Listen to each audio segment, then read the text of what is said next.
I mean, the literature on the Stanford Prison Experiment, which is you still find it in textbooks till today, and it's highly problematic. It's not working. It's manipulative, and so on and so on. So these are the problems with being trans or interdisciplinary. This is Not to Forgive, but to Understand, a podcast series discussing genocide studies with experts and those connected to its critical questions.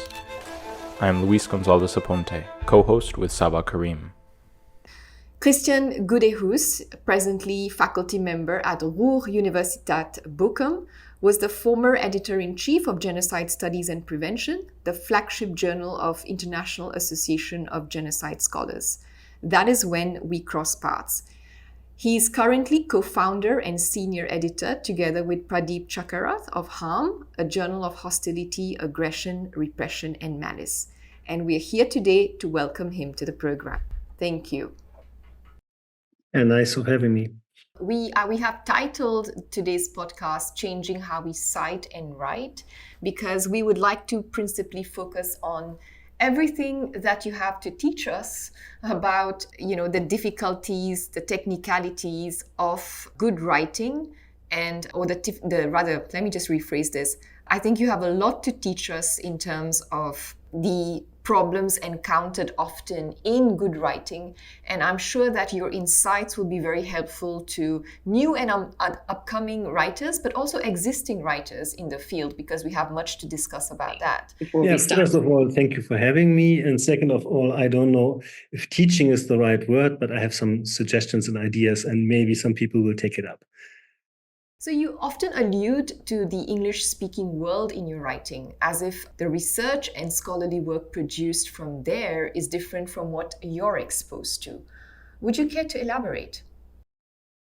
I mean, the English-speaking world in genocide studies, I would say, not in general. I mean, there are historians, for example, that write, British historians specifically, that write fantastically, right? And you can learn a lot from them. Yeah, I would say there are three main differences. First of all is the focus on journals, and that goes with a specific style of writing, somehow pushed by editors and reviewers, but not always. And that leads to a very shortened way of argumentation. So my example that I gave also when we had to talk earlier is that someone says this is the case, and then this person is not proving the case or not making the case, but just citing someone, saying this person has done that. For example, Esch, conformity. So people conform to peer pressure, Esch 1954, and that's it. That's the whole thing. And quite often that leads to a very, let's say, a very short and not always very correct version of that, let's say, article of that approach also. That is the first problem that we have. Second problem is, I would say that theoretically it's shallow quite often, regarding, for example, theories of action. There are many of them in sociology, in psychology, in philosophy, and so on that are not used, but all of the literature in genocide studies is about the behavior of people. So it would be good to somehow engage with theories of action. And there I would say that some of the European cultures have a long tradition, the French one, the German one, and so on. And as long as they only publish in their language, they're just not read. And the third one is about the methods. So when I read articles and sometimes books from the English realm regarding genocide studies, then I would say it is difficult to find any elaborate method to deal with, for example, interviews and other data, other empirical data. It's most of the time not always relatively shallow. So these are three differences.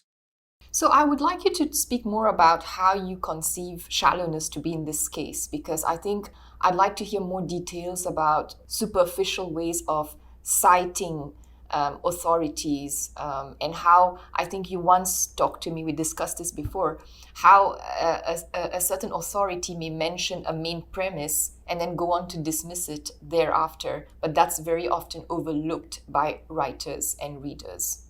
Yeah. I mean, there's a development regarding some of the most cited, I would say, experiments in social psychology from the 60s and 70s, mainly Milgram, also Ash, and then also Stanford Prison Experiment. And there was always critical literature at the time, but over the last 10 years, a lot of authors have published, went to the archives like Alex Smoilers, or tried to replicate the experiments and so on. And it became clear that they cannot be used as they have been used in the last, I would say, decades.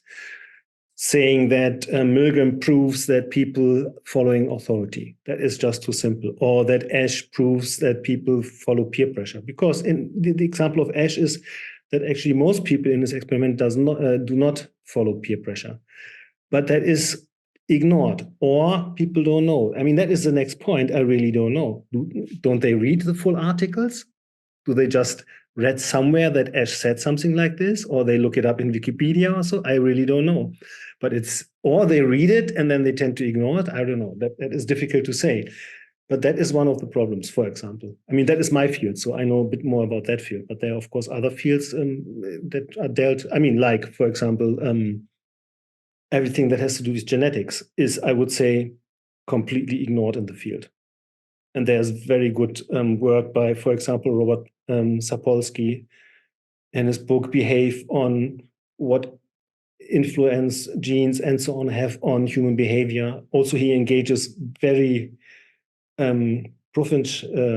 very competent with the literature in the social science, but we don't see that the other way around much. Right. So what you're pointing at, properly speaking, there's so much in what you just said. You're bringing up the point that our understanding of perpetrators, but specifically perpetration, and we'll speak about that shift in a bit, but you speak about the fact that this shift is very crucial, and you feel that people are ignoring it, the shift that has been made, which is, I think, more logical, more or less. But at the same time, that when we speak about perpetration or violence at its base, we are very, very limited in our purview of understanding it. So what you feel is what you brought out just now, is that there are many other writers, scholars in different fields, such as you spoke about Robert Sapolsky, who's a neuroendocrinologist. And so he speaks about violence from the field that he specializes in. Yeah, of course, there's a network of perpetrator studies. There are journals. There's even a journal on perpetrator studies in, I think, Eastern Europe. So with a very specific focus. And I don't would say that all of the research is not good. And I don't say that these researchers do not look at what is going on. But what I see is that this is a label which is used in academia. And if you look at the books and the journals, you see that there is a core group that somehow tries to very successfully, in a way, and that's not bad, but that's how it goes, tries to somehow put that on the agenda.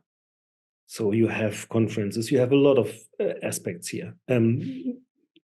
So that is one point. But if you look in the journals and in the articles and the books, you will see that some of the writers do not really follow the idea of perpetrator studies. For example, Ümit Üngur argues it is about perpetration and not perpetrators. And there's a big difference, of course, because perpetrators, how do you define a perpetrator? You can only define a perpetrator by the action this person did. So sometime in the past, this person, a specific person, did something that was at the time or now is considered a crime. So then this makes a person a perpetrator.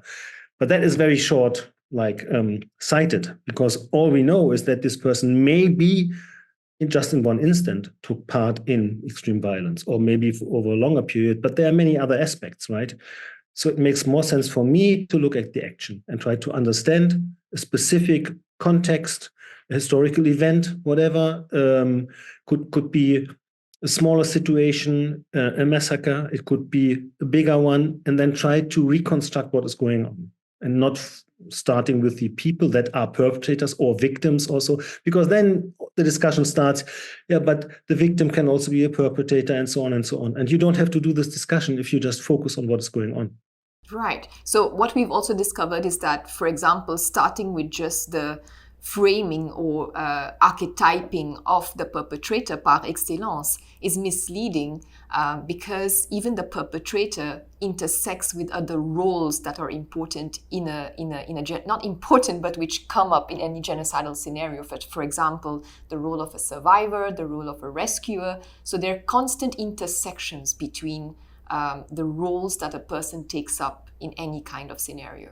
I'm not sure if I would call that roles, right? Because roles, then that reminds of social roles, and social roles are like bundles of expectations. So if you are a mother or a father or a boss, then the environment and yourself, you have expectations on that role. But there is no role perpetrator. That makes no sense to talk about a role. But you can talk about a perspective. Mm-hmm. You can say, if you want to analyze such a situation, then we have accounts from people that have different perspectives in the process. For example, the person that carries out the violence, the person that is experiences the violence, people that are there doing the violence but are not violent itself. And then, of course, there is that we are these people and journalists and so on. We try to understand that later. So you have perspectives, and they are not the same. So it may be that the perpetrator is not conceptualizing himself as a perpetrator or herself, or as someone who is actually violent, like if you go away from genocide studies, like in social relationships, when children are beaten, old people, and so on, then probably that is not considered violent by the person that carries out the violence, but it's experienced as violence, and so on. So you have different perspectives. Right. I found that more helpful than roles. That makes a lot of sense. So I think I'm very curious to join all of this current conversation with your interest in setting up the new journal that you did together with Pradeep Chakarat. I want to know what idea went behind the setting up of this journal. Yes, Pradeep is my colleague, right? He's in the next office to me, and we talk a lot about many things. And he's I would say, cultural psychologist. I mean, we don't have that in the English language. There's cross-cultural psychology and so on. In German, it's Kulturpsychologie. So that is the idea that the psyches of individuals are very much influenced by the culture in which they live. So in order to understand how they behave, how they interpret the world and so on, it is important to understand the culture in which they live. So that was, and we discussed a lot with this, about this. And at some point, we were thinking, it would be interesting to somehow combine explanations from that field and at the beginning, violence research, because there is cultural psychology, but they do not do violence research, right? But you have a lot of research in general psychology that somehow deals with violence. So that was the beginning. And then Pradeep came up with the name harm, and you just said that meant hostility and so on and so on. But the more we discussed it, the more we thought, maybe the concept harm itself is interesting.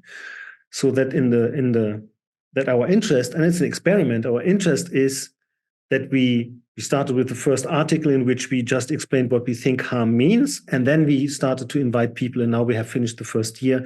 And they can write whatever they want about harm from whatever perspective. So they define what they mean with harm. That can be a philosopher, that can be a psychologist, that can be a legal scholar, and so on. And then they somehow can either write theoretical papers. So what is the relation between harm, trauma, and violence, for example? Or they can just talk about or write about their research. So, and the main point here is that harm is not necessarily connected to violence. And illness, loss, all of this, depression, and so on, all of these aspects are also harming people, and also, by the way, other sentient beings. So we're talking about animals, and so cruelty, animal cruelty, and so on. So these are also aspects of that.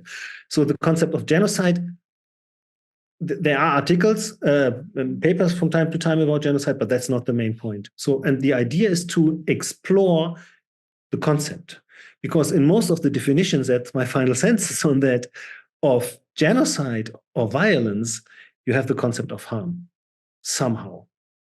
So for me, violence is harming, and so on, you know.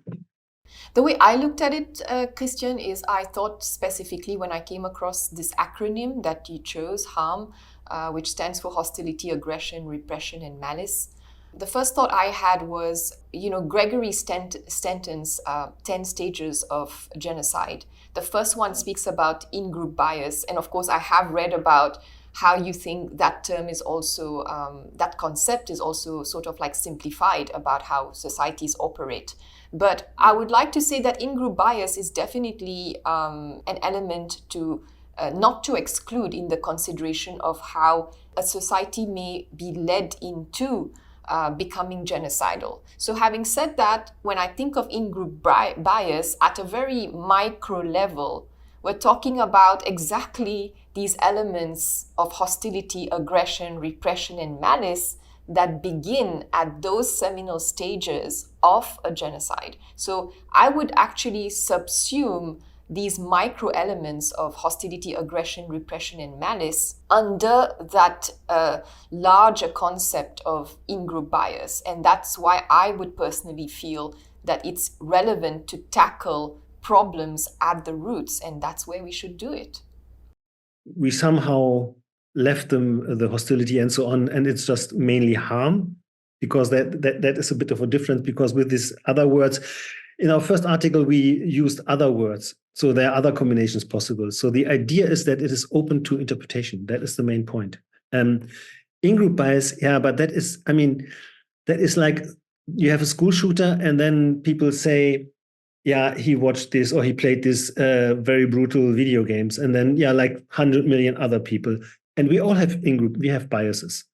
That doesn't make us violent necessarily. So of course that is part of it, but that is, for me, that is not an explanation at all, because everybody has a bias. Yes, I completely feel you on that, because I also believe that whenever there's school shootings here in America, for instance, people love to speak about, to reduce the causes to, as you said, people watch too many violent movies, or they suffer from mental health issues. The truth is that there are always a complexity of factors involved in that causal matrix, right? It's often referred to as the black box of causes, right? That's how sometimes it's been referred to, because everything is so multi-causal and multifactorial that we still haven't been able to get to the bottom of all the variables involved in that equation. So to reduce an event, especially a violent event, to just one cause or two causes is extremely reductive, especially from our perspective as scholars in the field, when we understand the complexity of violence. Yeah, I mean, I don't see the problems there with scholars, but of course in the media. Yes. Also, in the interview, they try to push you to simple answers and so on. So that's very difficult for scholars to give a complex answer in a situation in which you have like 20, 30 seconds or so. So, yeah.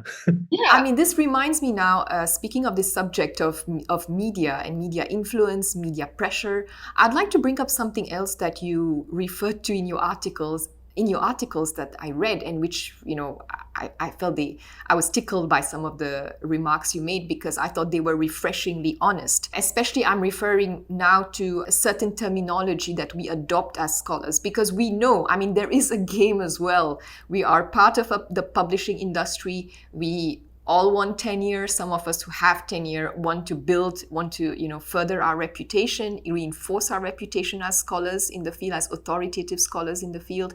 And so there is pressure on us to publish as often as we can, as regularly as we can, and to have an impact in terms of what we put out there. And so very often there is a temptation, from what I read of your work, there is a temptation to use certain buzzwords or certain marketing terms or certain terms that would have a definite impact on our readers. And so you pointed out certain terms, such as, for example, psychologies of evil. That's one, where you mentioned that you felt it was a bit exaggerated. And then you also referred to the statement made at the beginning of an edited volume, where the authors mentioned that perpetrators are under-researched. And you questioned that, and you very boldly, frankly said, either the authors are unaware about the realities of this field and how far it's been explored, or they are of course, engaging in marketing strategies. So I'd like you to speak more about that, because I think we should all, as scholars, be very cognizant of the need to not romanticize the words we use and to be as subtle, as moderate as possible in the words we employ when we're putting our work out there. I mean, probably some of this is due to the publishers, right? I can imagine that they push people in order to make such claims and so on. So I don't know how that is in the US, but that can happen, right? If you write a book, then the publisher quite often says, but yeah, you have to have like a strong point here or so. And just to explain something is not enough. And if you go in a bookshop in England, then, and you go to the history department, you will see that most of the books are read. And these are all the books about Nazi Germany. So you can see that they play with this. And also that they somehow, I wouldn't say dictate, but suggest certain kind of titles and so on and so on. Yeah, but claiming in a book from, I think, 21 or 22 or so that perpetrators are under research is a bit surprising, because at least for the two languages I know, French and German. I mean, in Germany, there is a so-called Täterforschung. There's a neue Täterforschung, that means perpetrator research and new perpetrator research. So we have two generations. There's a discussion in sociology starting in the 1990s. So there's a lot of literature out there. So, and saying that there are under research is a bit surprising, I must say. Of course, if you are in a field, you try to, and what can you do? You can look for new cases. So that is the main point. So new cases for genocide have to be discovered in a way. And then other cases you can research. And some of them are really interesting. I mentioned mit Unge earlier, he works on Syria. And so that is extremely interesting, because these are completely different cultures and situations, like the war situations we know from before and so on. So some of this is really, really good and really interesting. But of course, there is this push, okay, you have to do something, find a field, find a concept. And we did the same with harm, right? Now we think we had two smaller conferences. Next year we will have a big conference on that. There's the idea to put that in the discussion and hope that people engage with it. Yeah, of course. So you think it's inevitable in a certain way that we have to basically try to find a balance between engaging, going for the marketing strategy versus having an impact with the words that we choose in our work? Yeah. I mean, psychologies of evil is really strange, because because it goes in a direction, these people are evil, and that's the explanation already. So we don't need a book, it's done already. That's a bit strange.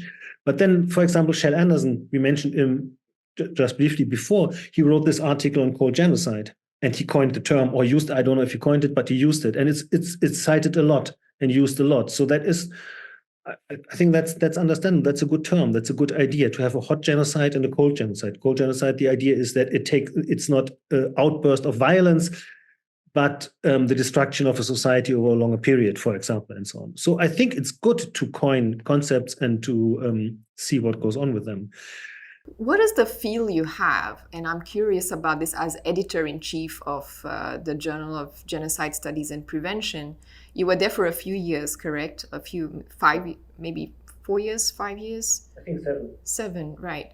So my question to you is, do you get the feeling that young researchers, young and upcoming researchers, I mean, there's a lot of pressure on them, for example, to be published and to get a position in a university.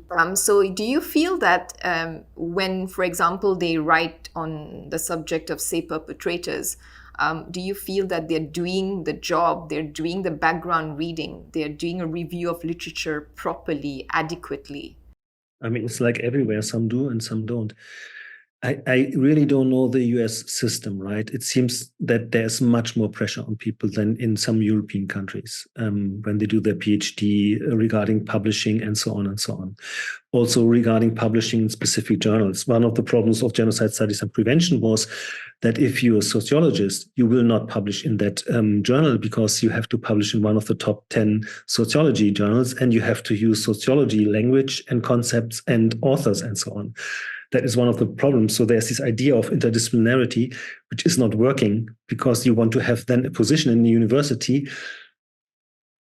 Yeah, in the Department of Sociology, for example. It is changing a bit, specifically, and that is good in the English-speaking world, that you have faculties or professorships that are not necessarily connected to disciplines, but to fields like genocide studies, war studies, and so on. That has changed. But here in Germany, it's still very conservative. You have the disciplines, and then the disciplines may engage with specific topics also. Right. So that's interesting because now we're speaking about the different disciplines. The first question that comes to my mind is, as we all know, genocide studies and prevention is a multiverse. It is a multiverse of different disciplines. In the field, you have, for example, again, back on perpetrator studies, since we've spoken so much about it, we have takes on perpetrators from criminologists. We've got takes on perpetrators from anthropologists. We have takes on perpetrators by political theorists, by legal scholars. So my question to you is, when you speak about, for example, the sternness, let's put it this way, accorded to sticking to a discipline in the German system, the German academic system, what's going on therefore from your perspective as editor-in-chief when it comes to the way in which scholars, young and upcoming scholars especially, who are very aware of the multiverseness of the field, what do you feel they are doing in terms of the presentation of their work? And I'm interested in this question especially because when I think of just PhD students, for example, are meant to come up with a theoretical framework, right? Methodology, their theory, their approach to the research that is before them. What happens then? Because very quickly, I can only imagine chaos. What's your opinion on that? Yeah, I mean, the first point is that maybe in a PhD, you should prove at first that you know your field very, very well, and the thing that you're interested in. So it is probably not realistic to refer to many different disciplines, because I think that is one of the problems, that people come from a discipline and then they found interesting stuff in other disciplines. Of course. Concepts on morals and ethics, for example, from philosophy and so on. But usually you read one or two books and the discussion is much deeper, much, much deeper. So it's with risk to combine these aspects because it will be shallow. That is one of the problems I mentioned earlier. If you are a historian and you want to explain something, then you know, are there these experiments from the 60s? And then you start to push them into that. But the discussion is really complicated, really complicated. I mean, there was one of the problems in psychology general was that it was for a long time not possible to publish the experiments again. So there was a crisis in proving if an experiment really works or not, replication crisis for a long time. And then there was a period in the 2010s and so on when really big labs were put together and they did these experiments all over the world with different cultures and so on, different kind of people. And the outcome was that large parts of the research was not replicable. And this has been ignored widely, for example, so that we refer to some of basic concepts that are used for 20, 30, 40, 50 years now, and some of them are just not replicable, and they do not work. They're highly problematic. I mean, the literature on the Stanford Prison experiment, which is you still find it in textbooks till today, and it's highly problematic. It's not working. It's manipulative, and so on and so on. So these are the problems with being trans or interdisciplinary or working. So therefore, first step is maybe to really get a deeper understanding of what you're doing, your discipline, and then maybe look here and there. And then the next step can be to somehow work maybe even together with other people, but slowly, I would say. We cite too much. I mean, we have articles with, 100 footnotes on 20 pages. There is no argument. There's just saying something and then putting something in the footnote and then the next. So that is, why not only 10? Why not only 10 references? But then you really go deep into something. Really, if you're interested in autonomy or conformity, maybe you need to write a couple of pages about research on conformity. and what the problems are, and that maybe the concept is not really properly working, and so on, because there is a lot of literature in different disciplines. And I think it's been ignored. Sounds like people do that like they made a decision. It's probably not known. And of course, one of the problems is that they are pushed, that they have to publish quickly and so on. And that there's this culture of writing, right? So put as many footnotes or references in a text as possible so that you show you have read all of this. I doubt that people read all of it also deeply. So that would be my do less, but deeper. So I am very interested in this discussion, the aspects of what you just mentioned, specifically footnoting. Maybe it would be wiser for good researchers, for high caliber researchers, to refer to probably a few footnotes, 20 rather than 100. And when you say that, it brings to mind an article that I read recently and which I found very insightful because of the manner in which the author approached footnoting. So and I sent you the article. So specifically, the article is about adolescent brain science in juvenile justice. It's by Terry Maroney. And I just want to cite footnote, say 176 here, where Terry Maroney mentions the exact citation as we all do, where he refers to, the case, the book in question. And then he goes on to add brackets, parentheses, where he gives a short explanation of probably here 2 sentences to say why he's referring to this authority. So here I quote, he says, explaining, so he quotes, so as I said, he cites 2 cases, and then he mentions explaining how courts have applied the 4th Amendment to minors and arguing for a juvenile consent standard to account for adolescents' cognitive differences. And then he does it again and again and again. In, for example, footnote 177, again, he mentions the authority in question, the book in question, and then he, in brackets, he says, defining purpose and knowledge, which together comprise what is called specific intent. So wouldn't this be actually a very good way forward, in terms of writing and citing in a better way? Yeah, absolutely. I mean, yeah, transparency is anyway something I'm very much for, right? So and that is part of it. I think in the Sapolsky book also he mentions some processes and explains them in a paragraph or so. But then he said, and if you are interested, at the end of the book, there are long chapters in which you have that in much more detail. So then you can go at the end of the book. So the argument is in the chapter, but if you want to go deeper into that, he explained that very, very thorough. That is also an interesting take on that, right? So that you have an argument, and sometimes you don't want to stop the argument by explaining over many pages, but then there is a very long explanation, and actually that is very, very helpful if you are not from that field, right? So yeah, I think that there are many possibilities. Also, publishing, that's not only about footnotes, but we publish mostly now digital, right? Online. So you could put all your material online. Interviews, everything could be online. Why not?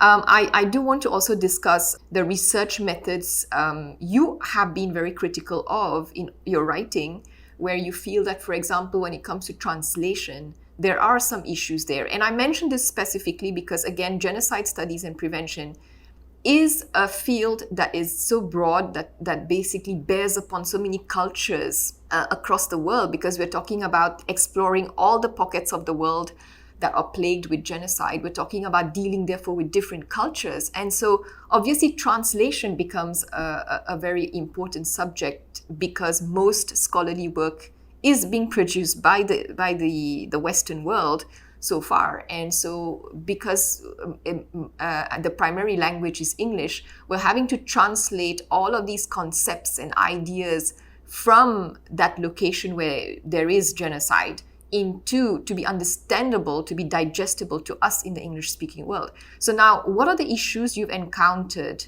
in analyzing such material? Yeah, maybe maybe I start with an issue I had myself, right, where I made a mistake. And where I learned that translation is much more than just a translation of words.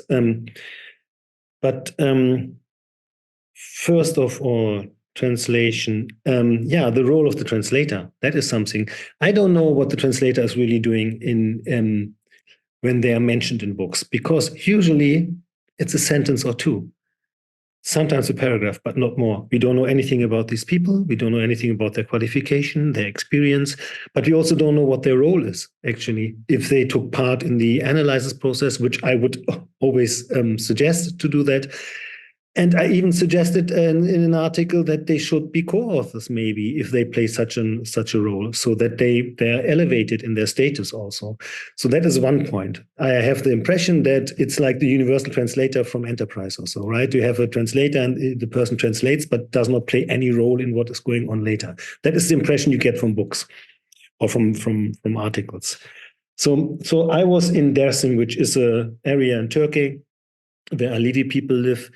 And there were massacres. You can say that there was a genocide in the late 30s, done by perpetrated by the Turkish army mainly.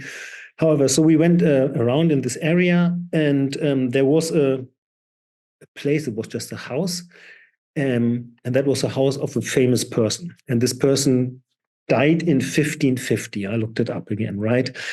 So, and it was said there that there is someone from his bloodline and of the 8th generation, so 8 generations. So we did the calculations and said, okay, 8 generations, let's say one generation 30 years, so these are 240 years. They are 200 years missing. So the information is wrong. It cannot, it's I don't know, it's an invention, it's a lie, whatever. So something like this. So we were not okay with that and somehow thought, no, something is wrong. And it's not only that it's said there are articles you can find online in Turkish and in Zaza, in which there are photos of that house, and there is this point, exactly the same numbers. So now I added a book on the Dersim genocide, and there is an author, Ahmet Gültekin, and he writes about mythical relations. So that there are relations to brothers, uncles, grandfathers, and so on that are not genealogical, but mythical. So they refer to people, and our idea is, of course, there must be a bloodline, but there is not. That is another concept of, relation between people. So that is an example for a cultural translation that helps you to understand what is being said. For example, it's just one example. And I was wrong, so I take myself. So it's not right what this person is saying also. But yeah, later I understood that this may have been the case. And I couldn't know, but experts on the area of the language, but also of the culture know that. I mean, a translation wouldn't help because we had translation at that point, right? And we started to discuss with the translator, but that cannot be right also. So what is it that you would actually advise to a young researcher, again, who wants to embark on a research project that involves translation? What are the steps to take which would make sure that the research is dependable and publishable, of course? Yeah, it's probably anachronistic because we have changed the system in which we study. And the system is to finish in a specific time frame, and you have a specific way to organize your studies. But in the past, and there are some examples, people, for example, studied anthropology, and that meant they had to be somewhere for a long period of time. They had to learn the language and the culture for a longer period of time. That is difficult today. Anthropology my impression is dying out a little bit, at least in German universities. You don't have that much, actually.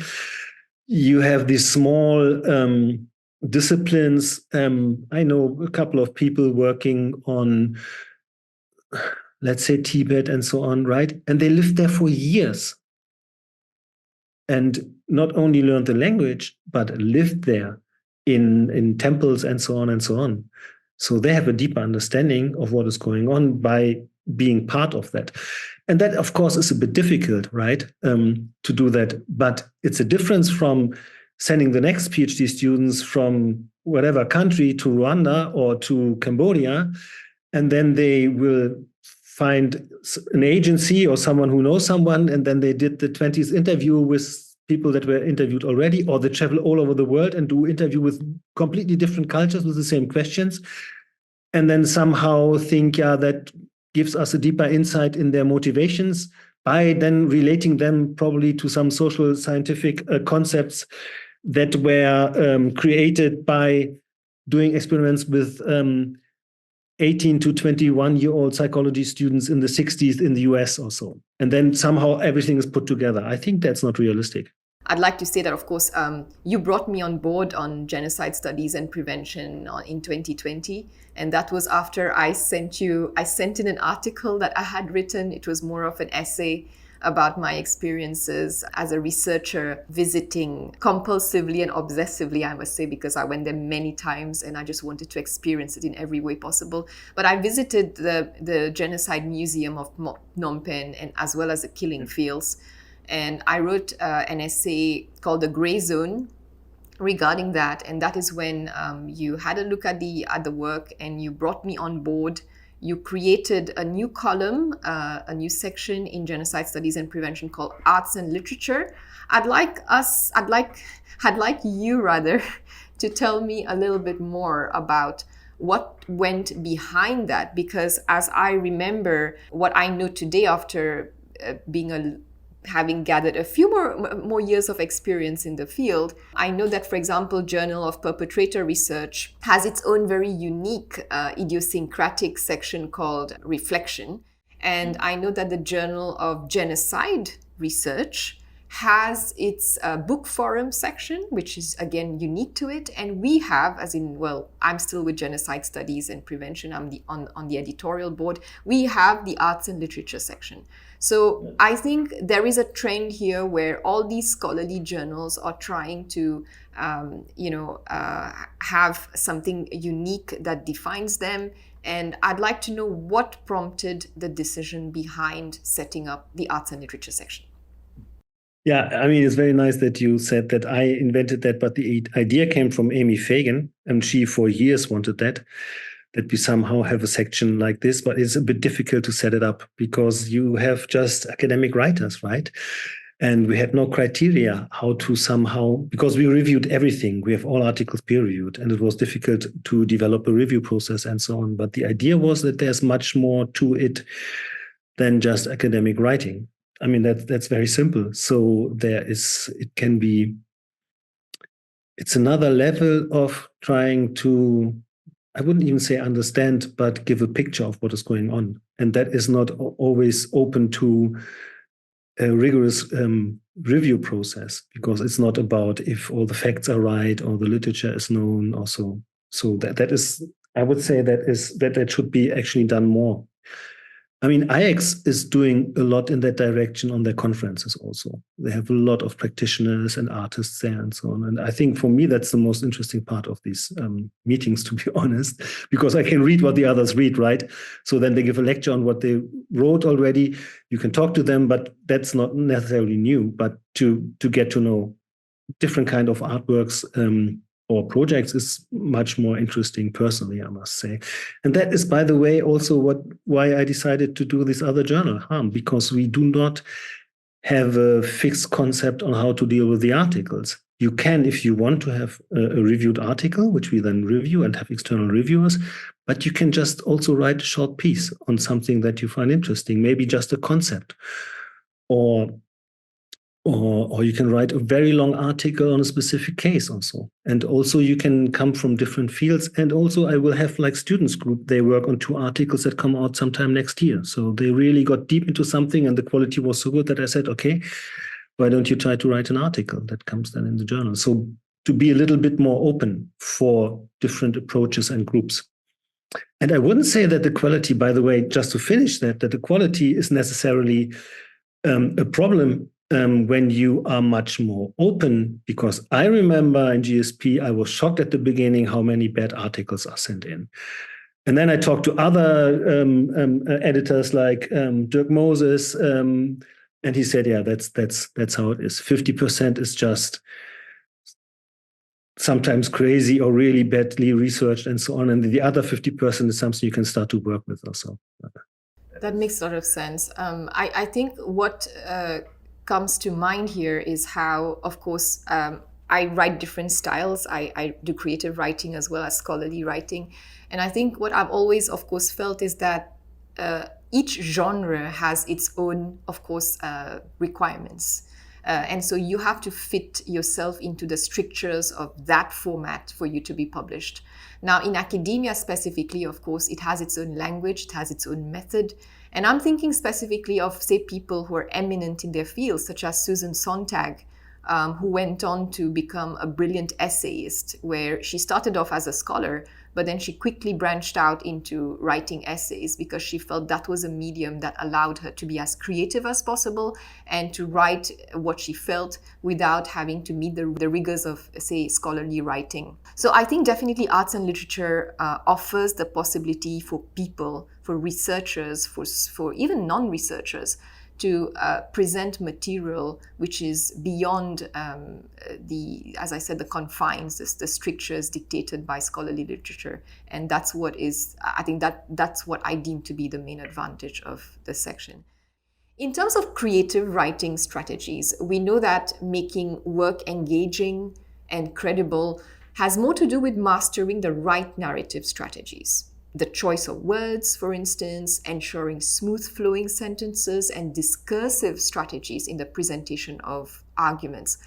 On this, I recall Italo Calvino, who in The Written and Unwritten Word said, I quote, "In a critical essay, the quality of the prose is a guarantee of the truth and vitality of the impressions and ideas that are set forth, and is an intrinsic part of that truth and vitality," unquote.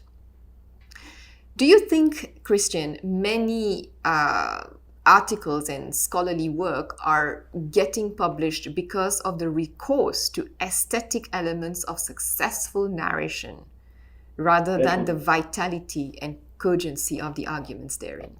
Yeah, that would be at the same nice and not good. I mean, that's a difficult question because on one hand, if you want to publish something in an article, you will have reviewers that tell you that you need to change the order of paragraphs and that you have to say everything on the first page and so on. And I have my discussions with them and said, yeah, but I have a plot structure. I do not want to say everything at the beginning because I have an idea and I want to lead you somewhere.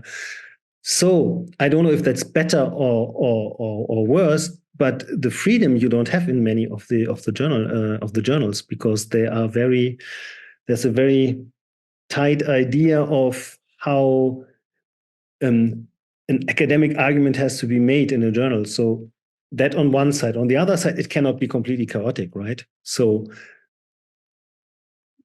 but I'm not sure if...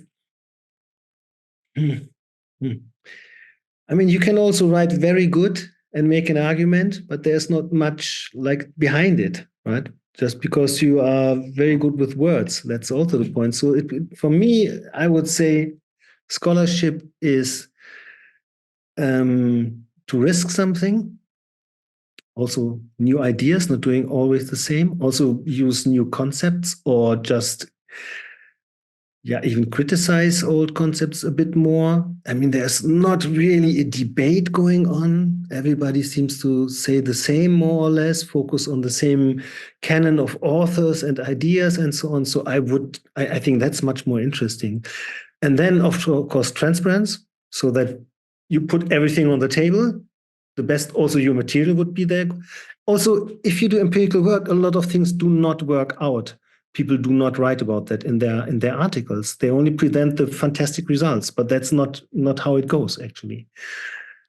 Yeah, and then I mentioned it already, criticism. And criticism means also that you put something out and then people criticize you. And that is how it should be. So it's a bit difficult to say good writing. What is good writing, right? Yes. And I would say my German writing, when I write somewhere where I can write whatever I want, I like it much more than when I prepare something for an English-speaking journal. That is completely different structured, and then it has to be changed over and over again. There needs to be, like in everything, we speak about the golden mean. But there needs to be a balance between, of course, good narrative strategies, good narrative skills. We also know about good researchers who just are not very good at writing, unfortunately. So I think there must be a balance struck between good narrative strategies, maybe not letting everything out at the beginning of a paragraph, at the beginning of an article, keeping the suspense there, making it compelling, but at the same time making sure that there is a good enough substance in the article, right? So that those among the discerning ones, the discerning editors, would be able to figure out whether this is somebody who's trying to convince me through diction, through very good choice of words, or does this person really have good material to present here in this article? This was Not to Forgive, but to Understand, with our guest, Christian Gudehus. To our listeners, don't forget to like, subscribe, and stay tuned for more discussions.